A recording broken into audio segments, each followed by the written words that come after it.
bạn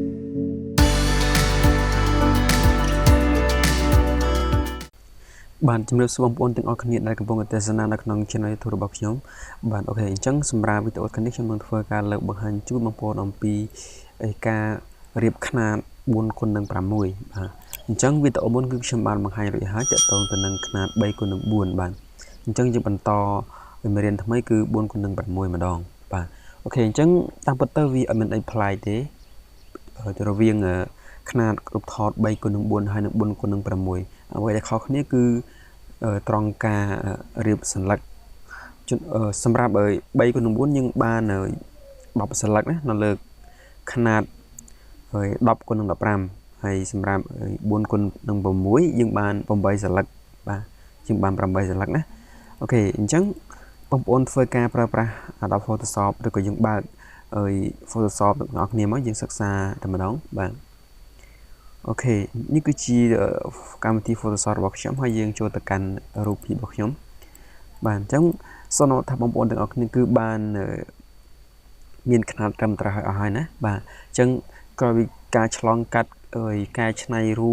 បចេញជាសមិទ្ធផលចុងក្រោយគឺយើងក្របខ្នាតណាបាទនៅពេលដែលយើងក្របខ្នាតគឺយើងទាញយកខ្នាតរូបដែលយើងធ្វើនឹងទៅបំបែកនៅលើกระดาษអូខេអញ្ចឹងនេះគឺជារូបខ្នាតដែលខ្ញុំបានកែតម្រូវរួចអស់ហើយអញ្ចឹងខ្ញុំសេវវាជា 4 គុណនឹង 6 ណាអញ្ចឹងខ្ញុំទាញចូលទៅក្នុង Photoshop តែម្ដងបាទអញ្ចឹងនេះគឺជាខ្នាតយើងមើលទាំងអស់គ្នាមកបញ្ជាក់ឡើងវិញម្ដងទៀតណាបាទនេះគឺជាខ្នាត 4 គុណនឹង 6 ណាខ្នាត 4 គុណនឹង 6 អញ្ចឹងយើងបន្តទៀតអញ្ចឹងអ្វីយើងត្រូវធ្វើគឺយើងបំបែកกระดาษឬក៏យើងបំបែកសន្លឹករបស់យើងណាអូខេអញ្ចឹងហើយសម្រាប់ការចង accent គឺខ្ញុំនឹងបន្តទៅវីដេអូមួយទៀតណានេះគឺខ្ញុំធ្វើសម្រាប់ធម្មតាសិនខ្ញុំបែងចែកនៅក្នុងនេះគឺខ្ញុំដាក់ថាធ្វើរូបកាត់ធម្មតាតែនេះថាយើងប្រើប្រាស់វិធីសាស្ត្រវែងឆ្ងាយបន្តិចណាអញ្ចឹងមុននឹងឆ្លងដល់ដំណាក់កាលស្រួលខ្ញុំចង់បងប្អូនស្វែងយល់អំពីគេហៅថាភាពលំបាកជាមុនសិនទើបយើងដាក់ភាពស្រួលតាមក្រោយភាពស្រួលនឹងគឺខ្ញុំចង់សំដៅទៅលើការបង្កើត action បាទការបង្កើត action គឺខ្ញុំនឹងលម្អិតក្នុងមេរៀនបន្ទាប់ទៀតបាទសម្រាប់ 4 គុណនឹង 6 បាទអូខេអញ្ចឹងខ្ញុំសង្ឃឹមថាបងប្អូនយល់ទាំងអស់គ្នាសម្រាប់ការធ្វើរូបកាយច្នៃផ្សេងដូរផ្សេងគឺយើងសន្មតថាយើង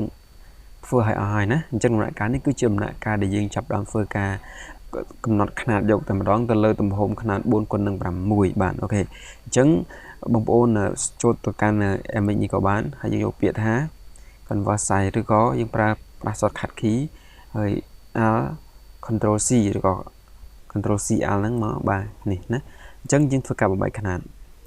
បាទប៉ុន្តែមុននឹងបំបែកខ្នាតបងប្អូនសូមកុំភ្លេចណាយើងធ្វើការដោះសោចេញមកដើម្បីងាយស្រួលធ្វើណាយើងដោះអញ្ចឹងមកអូខេអញ្ចឹងយើងចុច shortcut key មក Alt Control C ណាអញ្ចឹងយើងចូលទៅកាន់កន្លែងនេះ new size ហ្នឹងវិញបាទទំហំថ្មីវាគឺกระดาษយើងគឺយើងយកខ្ញុំយក 15 គុណនឹង 10 បាទនេះគឺជាទំហំផ្ដេកហើយនេះគឺជាទំហំបញ្ឈរណាអញ្ចឹងខ្ញុំយក 10 ណាហើយអូខេអញ្ចឹងនេះគឺជាទម្រង់ខ្នាត 4 គុណនឹង 6 អញ្ចឹងដូចខ្ញុំបានជម្រាបជូនខាងដើមអញ្ចឹងសម្រាប់ខ្នាត 4 គុណនឹង 6 គឺយើងតម្រៀបបានចំនួន 8 សន្លឹកណាបានចំនួន 8 សន្លឹកចឹងបងប្អូនទាញមកយើងរៀបចំវាអូខេប៉ុណ្ណឹងចុះអញ្ចឹងយើងទាញមួយទៀតមកយើង copy Alt ឲ្យជាប់ហើយយើងចុច Shift ដើម្បីតម្រង់ជួរវាកុំឲ្យវាឃ្លាតឆ្ងាយពេកបាទដើម្បីវាត្រង់ជួរអូខេឥឡូវខ្ញុំរុញចូលបន្តិចអូខេប៉ុណ្ណឹងចុះហើយខ្ញុំ copy ទាំងពីរនឹងចូលបាទ Alt យើងចុច Shift ឲ្យជាប់បាទនេះអញ្ចឹងបានប៉ុណ្ណឹងបងប្អូនធ្វើការស្រេចទាំងអស់ហើយយើងចុចcopy វាបន្តទៀតមកក្រោមបាទប៉ុណ្ណឹងមកអញ្ចឹងយើងមើលមកប៉ុណ្ណឹងស្អាតហើយ 2 4 6 8 អញ្ចឹងខ្នាតសម្រាប់ខ្នាតกระดาษ 15 គុណនឹង 10 ឬក៏ 10 គុណនឹង 15 គឺយើងបានរូបថត 4 គុណនឹង 6 ចំនួន 8 សន្លឹកអូខេអញ្ចឹងសង្ឃឹមថាបងប្អូនទាំងអស់គ្នាបាទអូខេអញ្ចឹងក្រោយពីបានប៉ុណ្ណឹងហើយបងប្អូនអាចធ្វើការមើលវាចូលទាំងអស់ក៏បានដែរមានន័យថាយើង select ចឹងទាំងអស់មក ចុចពីខាងលើមុនក៏បានខាងក្រោមមុនក៏បានហើយយើងចុច shift ឲ្យជាប់ហើយអញ្ចឹងយើងបូកជាមួយនឹងហើយយើងមកស្ដាំមកនេះយើងចុច click អញ្ចឹងមកហើយយើងចុច shortcut key control E អញ្ចឹងយើងមើលវាតែមើលរួមគ្នាអញ្ចឹងណាបាទអូខេអញ្ចឹងបានមិនដឹងបងប្អូនធ្វើការ save មកនេះតែបើសិនជាបងប្អូនខ្ជិល save បងប្អូនអាចធ្វើការ print យកតែម្ដងនៅក្នុងកម្មវិធី Photoshop នឹងក៏បានដែរ Control P មកហើយបងប្អូនគេហៅថារើសប្រភេទម៉ាស៊ីនដែលយើងមានជាក់ស្ដែងមកបាទហើយយើងធ្វើការ print ណាយើងតាក់ទង color អីគឺបងប្អូនរើសខ្លួនឯងមកណានឹងផ្លូវទី1ផ្លូវទី1ទៀតផ្លូវទី2គឺយើងធ្វើការ save ទុកណា save រូបមួយទុកមក save ជា JPEG ណាបាទអញ្ចឹងឬក៏បងប្អូន save ជា file PNG ក៏បានអត់បញ្ហាទេវីដេអូមុនខ្ញុំបង្ហាញជា PNG ឥឡូវខ្ញុំ save នៅលើ file JPEG ម្ដងណាទុកនៅលើ desktop មកបងប្អូនដាក់អញ្ចឹងមកណាគេយើងចូលទៅមើលនៅ desktop នេះបានគឺយើងបានអញ្ចឹងណាបាទអូខេអញ្ចឹងនេះគឺសូមបញ្ជាក់ម្ដងទៀតសម្រាប់ផ្ទាំងពណ៌ខៀវយើងមិនចាំបាច់ប្រើ stroke ក៏បានដែរណាបាទសម្រាប់ផ្ទាំងពណ៌ខៀវណាតែបើផ្ទាំងពណ៌ស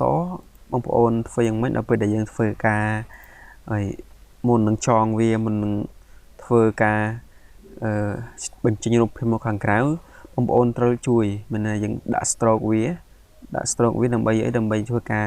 ហើយកាត់ទៅកុំឲ្យរូបថតនឹងវាចឬក៏រេបាទជួនកាលបងប្អូនឲ្យថា background ក៏សសន្លឹកយើងក៏សនៅពេលដែលយើងចេញមកខាងក្រៅវាប្រកាសជាច្រឡំគ្នាហើយបាទអូខេអញ្ចឹងសម្រាប់វីដេអូនេះគឺខ្ញុំមានការចែករំលែកតែប៉ុណ្្នឹងទេបាទហើយខ្ញុំបន្តទៅខាងក្រៅបន្តិចមិញបាទអញ្ចឹងយើង preview រូបនឹងមើលហើយយើង control P មកណា control P ឬក៏យើងចុចកន្លែងម៉ាស៊ីន print នេះ